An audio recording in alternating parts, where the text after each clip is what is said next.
A Habs insider says that he thinks Kent Hughes will be making a trade before early January, so we're going to be looking into who he maybe could move, and plus, a Columbus former first-round pick is apparently disgruntled with the team and wants a trade. Could Montreal maybe be a suitor? We got all that and more on this episode of Habs Digest, but before we get into the video, a quick reminder that there are thousands of you guys, about 60% of you watching these videos are not subscribed, so if you like our daily Montreal Canadiens content, hit that button down below. Watch us every single day. We got your back. Without further ado, let's jump right into the video.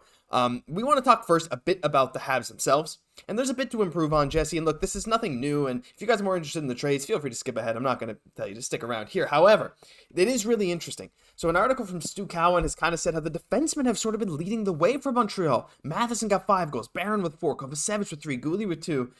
But then the forwards just haven't been doing it. You got Caufield, Suzuki, Newhook, and Monahan all on pace for 23 goals, with Suzuki and Caufield on pace for 66 points each.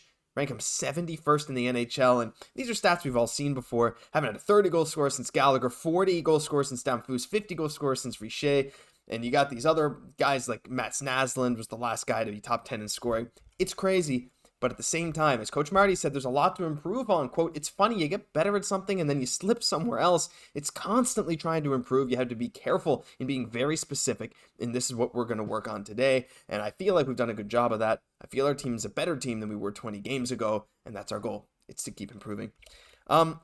Improvement is something we've wanted to see. That was kind of the goal of this season, Jesse. But at some point, it gets a little frustrating with the forwards. I mean, what are your thoughts? Do you think this team definitely looks like it's improved since the start of the season? I think it has, and it's not always obvious, kind of every night on kind of the score sheet. There's a lot of things that really, really go into that. But I think Martin St. Louis, he's a straight shooter. He's going to tell it like it is. And I feel the same way. This team is improving, much like Juraj Slafkovsky.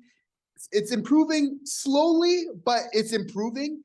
And where it's going to get, the promise of all that is very encouraging. So, I mean, that's why we're all encouraged as Habs fans. As long as we see that encouragement, that growth, that's all the encouragement we need. And we really know that it's going to the right place. So, because what we need to remember in all of this is that we are the third youngest team in the NHL. And I actually see some very encouraging things when I look at our numbers, because you look at our D-core, we're producing more goals from our defensemen than any other D-core in the league. Mm-hmm. Now, that's amazing to say right off the bat. It's just the only problem with that is that we're also allowing a lot of goals. We're also, a lot of our D guys are sometimes making some bad reads sometimes, and it's kind of costing us, right? But that's to be expected from a young team. And now that's not all on the young guys, because a lot of this, we will say, can be attributed to Mike Matheson, who's a little bit more of a vet and things like that. But you have to feel like he plays a team game, right? He's not always responsible for that. He needs also these young players to also kind of spot for him, right? When he's out of position as well. So he's relying on a young team. So for me, it's like, I see us scoring a lot of goals from a young D-core, us getting better at knowing when to do these reads in the future, being able to cover up for our teammates as, we get more experience. So I see that being a very encouraging thing, like as if we'd be saying that we have the highest scoring D-core in the NHL at the quarter mark of the season. Yeah, it's something that we kind of didn't really expect. I mean, like, Montreal has a lot of offensive defensemen, and Lane Hutson and Logan Mailloux in the system also don't do that any favors. Reinbacher is definitely more of a defensive guy, but it's not like he has the notoriety of being a pure shutdown guy. It's a very interesting situation. Maybe the Habs could look for a more shutdown guy in the future, but at the same time, like we said, it's progression. And every single game, I feel like you're seeing some guys get better and better. And just a little note on Slafkovsky, I just kind of thought of this today, like, I think 3 years from now, we're talking like November 2026, he's going to be the same age as Caufield is now. So there's still lots of room to improve. It's going to be a lot of awesome stuff to come in the future. But let's talk a bit about the closer future. And that is Eric Engels saying he believes the Habs will make a trade soon. And I'm not talking deadline soon. I'm talking sooner than that. In a recent article after this West Coast road trip, Eric Engels had this to say. A big question for the second quarter is who gets traded first? Will it be one of the goalies, Monahan, Pearson, Savard? Tough to say, but it's imaginable general manager Kent Hughes gets a hop on pushing out at least one player for futures between now and January 12th. And sure, there'll be 7 weeks to go to the deadline by the time the Canadiens complete the last of the next 20 games. But he has more than one player he's all but certain to move on this list, and it's entirely possible some team steps up and offers what it would take between now and then. So I guess January 12th is the end of the second quarter of the season. I guess that's the halfway mark is sort of what he's saying. But Jesse, that is interesting. I mean, look, we knew that the Habs would be players probably around the deadline, but But I think it kind of makes sense that the Habs could go for a big trade even sooner. Like, we've seen teams be desperate for goalies. We talked about that so much.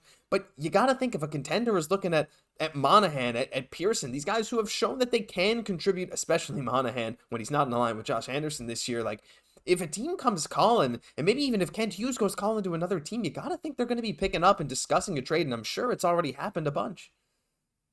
It has happened a bunch, but in my opinion, Josh, if Sean Monahan is healthy by the trade deadline, if he's been able to stay reasonably healthy until that period, you're not trading this guy.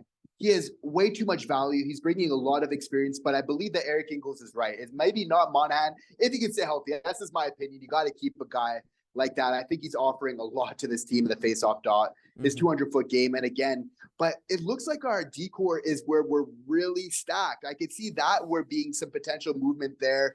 We've been doing pretty good without David Savard, even though he does provide a lot of stability with his veteran experience all the same, which is so important. But I feel, Josh, like we've been talking about on the channel, like we've been hearing the rumblings around the NHL so much, is like the goalies one of them might be the one to go really. And the reason that I feel this way, Josh, is that it's been known to us that culture is so important for these Montreal Canadiens. Like just having a positive environment for the team every day. And just because it's not really that ideal situation, I feel like maybe, okay, Hughes, just because it's so important that maybe he wants to kind of rectify that sort of situation. Okay, make sure we're getting the time that we need. But at the same time, you have to feel like maybe Jake Allen would be the odd man out, but it's like, I want to see more from Primeau still. I want to see a couple more games before we're making that Jake Allen trade for me to feel comfortable on that. I feel like Montembeault's off the table right now. What do you feel about that, Josh? Yeah, I mean, the contract negotiations have slowed down for Samuel Montembeault. Well, I mean, I don't know if they slowed down. It's just we haven't heard anything about him. Maybe they're still going. We don't really know. But at the same time, like, I think they're just testing different goalies, right? We see Monty's going to go tomorrow night versus Columbus, and you stick around because we're going to talk about Columbus in a minute. But I think you're right. I think the goalies are likely one of the first ones to go. But again, it all depends on what teams are willing to offer. Like if a team comes in and says, we want David Savard for our playoff push, and we're willing to offer you a solid draft pick, and that's it. And we take David Savard off your hands, open up some of your spots for like, I don't know. I was going to say a right-handed D, but maybe Jaden Struble comes up and you switch Harris over to the right side full-time, something like that. You got to think that you might pick up the phone. I mean, look at what the Habs got for Ben Sherratt. Look at what they got for Brett Kulak. It's not crazy to think that David Savard could play a very solid, like, second pairing role for a contending team. So I think something could be coming. I think we'll have to see Savard play a bit more. I think we'll have to see the goalies play a bit more before teams are maybe more convinced that they want to buy in on a Habs goalie. But I think it's going to be a busy, busy month of December. At least we hope so. But to start on that, let's talk about this potential trade. So there's no links between the Habs and Columbus Blue Jackets, but we saw that a Columbus Blue Jackets player, Yegor Chinakhov, was apparently disgruntled with the team. And this is from the Columbus newspaper. They said, Chinakhov, he had a beautiful individual effort. There was actually 4 Russians that scored goals for the Columbus Blue Jackets, which set a record. First time 4 Russians for the same team scored in the game. But his agent, Shumi Babayev, said that, quote, he doesn't feel that they trust him and he wants to leave. Talking about Chinakhov, quote, they don't understand how bad Chinny feels. And Jesse, after looking around at some Blue Jackets fans, they said the thing with Chinakhov is something that we've seen a lot with Slafkovsky is that he's really bounced around different lines, but he's been really hurt. He has not had a fully healthy season since being the rookie of the year in the KHL for Omsk Avangard. He's played a bit with the Cleveland Monsters, 3 goals, 1 assist in 3 games there, but he's kind of bouncing around lines. He's such an interesting player because he's in like the 96th percentile of skating speed. He has one of the hardest shots in the NHL. He regularly fires 95-mile-an-hour wrist shots, which is bonkers, and that's true. But also, Blue Jackets fans were saying, people were like, well, does he at least have a two-way game? They said, yeah, he does. Like, people have said he has a ton of potential. It's just not clicking in Columbus. I feel like with the Habs wanting to make a trade, this is a guy that's disgruntled. We've had a habit. He's going to be an RFA after this year. I don't see where he fits in the lineup. But do you think this could be an interesting opportunity if, say, the Habs manage to move on from 1 or 2 of their wingers? Yes, Chitty, as he's affectionately called, could be a great addition to this team in a lot of ways. Like, I know a lot of Habs fans, we don't want to hear about another reclamation project, even though, in our defense, like, it has went pretty good with Kirby Dach, with Alex Newhook, with the ones that we've taken on. But that's the big caveat in this whole deal is that Kent Hughes has made it known that he really values the prospects that we have. So it's going to really need to take somebody to really supplant them. But at the same time, he fits that timeline that we're looking for. Kent Hughes has said that he's more willing to kind of look for prospects that are a little bit further down their development than just kind of drafting to kind of fit the timeline of where we're at. You know, he's 6'1", 200 pounds, like gotten some size that we kind of need as well, right? It seems like it could possibly be a good fit at the, you know, for the right price, right? I don't know if, you know, I know Pezzetta still has a lot of value. We still need players that can kind of drop the gloves besides Xhekaj. But if we could potentially, you know, because, you know, right now Chinakhov is playing on the fourth line role for Columbus. And as an offensive guy, you know, where you kind of feel like you have that potential, you know, kind of 4 points in 12 games, like it's hard to ask more if you're playing on that fourth line, right? I could understand his frustration, but if we could potentially switch, you know, kind of fourth liners, even though I love Pezzetta, bringing that energy every night for kind of, you have to feel at 22, there still is that higher ceiling, right? With Pezzetta being a little bit older, it's hard to find the right partner, but it's, and again, you don't want to kind of rule out, you know, these reclamation projects. It's a young player could really kind of turn into something, right? But you have to feel like it would definitely have to be the right fit because we've got some good young guys right now. Yeah, and again, he's an RFA after this year. Maybe there could be negotiations at the end of the year, maybe not necessarily this next month. But yeah, like he's been given opportunities in his rookie season. We saw him jump up the lineup into the third and second line, and this year he's been fourth line a good bit. He's had some chances recently with Cole Sillinger on the third, with Alexander Texier as well. That's a young line right there.